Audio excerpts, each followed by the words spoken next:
bukid nangalimta na lang. The church doesn't have the resources. Ang mga iglesia walay ilang mga kakuhaan idiin kini makatabang sa pagsangyaw sa maayong balita. Pastors are already overworked. Ang atong mga pastor mga hago na kaayo. God help us. Ginoo tabangi kami. Walking out in faith Sa paglakaw uban sa pagtuo, for God was the hardest thing I've ever done in my life. kay ang Ginoo mao ang naghimo og mga kibulungan sa atong kinabuhi.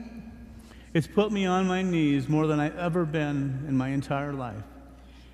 Siya nagigsulti kanaho kanunay sa dihang ako magaampo kaniya.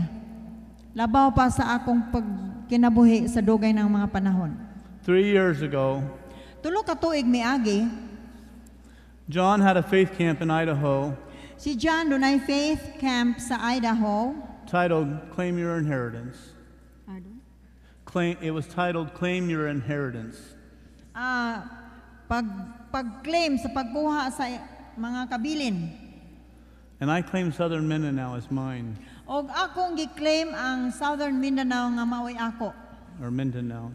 And you ang know, Mindanao.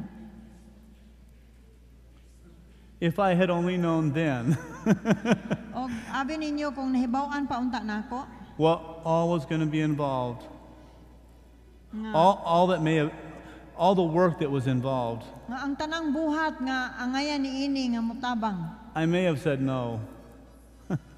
Ako tingali miyog dili. I thank the Lord that He didn't show me that up front. Nagpasalamat ako sa Ginoo nga wala niya kinigi pakita kanako.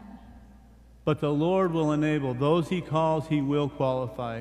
Apan ang Ginoo sa diha nga siya motawag kanimo iya gining himuon nga ikaw angayan. God can take ordinary people like any of us Ang Ginoo makakuha sa bisag unsa nga tawo sama kanato and use us in service. og gamiton kini alang sa iyang buluhaton.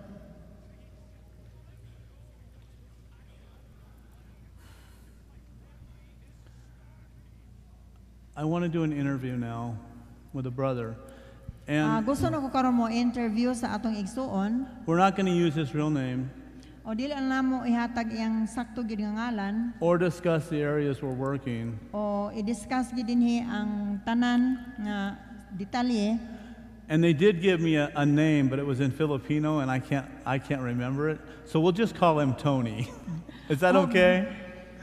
O gitagaan ako niya ngalan apan di na nako manunduman so ato langanlan og Tony. He loves Jesus with all his heart. Nahigugma siya ni Jesus sa tanan niyang kinabuhi kasing-kasing. Tony was, Tony, could you come on out? Tony, Oh, brother, pastor. pwede na kaanhi.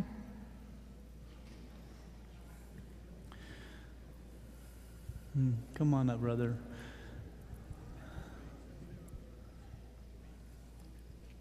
Come on.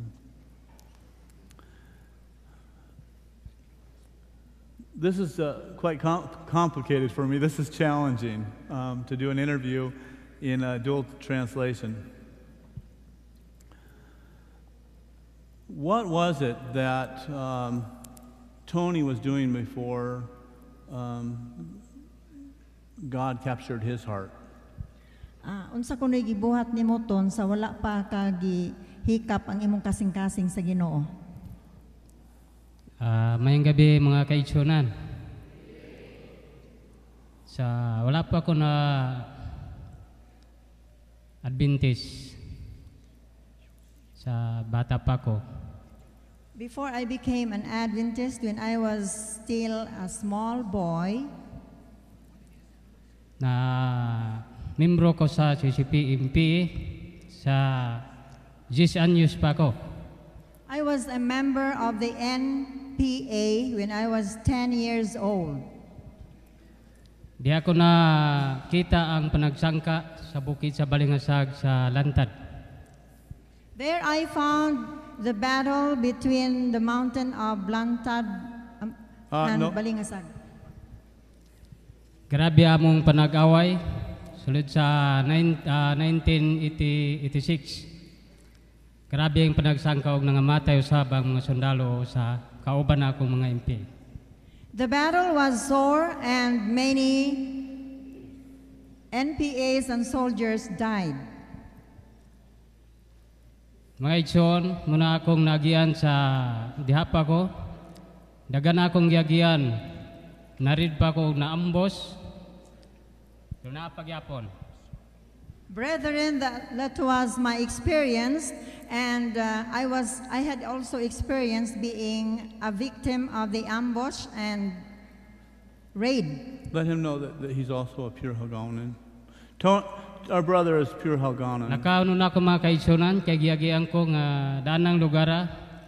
Gipangbombahan mi diya. Gipangulugan mi struktura sa bomba nga tag 600 kilos. In that place, I experienced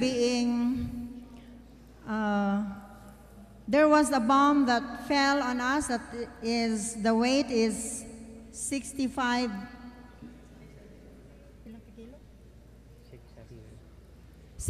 kilos. Muna mga kaigsunan, wala ko nagdugay sa mga NPA. Misulindir ko sa 1991. That's why I did not stay long with the NPA and I surrendered to the government in the year 1991. Mga igsoon, muna akong nagiyan sa pagsulindir na akong ibalik na sa akong nakigbatok ni sabako sa kaubang kong mga rebeldes pakigaway. And because of that, my co-rebels before became my enemies again. Muna mga igsoon niya, akong nagian sa kalisod, nagigamit ko sa sundalo sa pagbalik sa pakigbatok sa mga rebelde. That was the hardest challenge for me when the soldiers used me to fight against the rebels when I surrendered. Excuse me for a second. Before he was captured, how many Filipino soldiers did he kill first? Sa wala ka makonvertir, pila kuno ka Pilipino nga sundalo ang imong napatay. Sa walay kulaw kaping kabubuton 100 akong na anak. No more or no less, ang iyaging nakuan 100 kabuok. Oh. That's not No funny. more or no less, he was able to liquidate 100. Brothers and sisters, it's not funny. Sa pagdiyan ako sa gobyerno, nakapatay na siya ko sa akong mga kauban. When I was in the side of the government, I was able to kill my companion before. Muna mga kaigsunan, sa pag-abot sa 1996, gikulatan sa akong sundalo, gipasakitan ko nila. In the year 1996, I was being,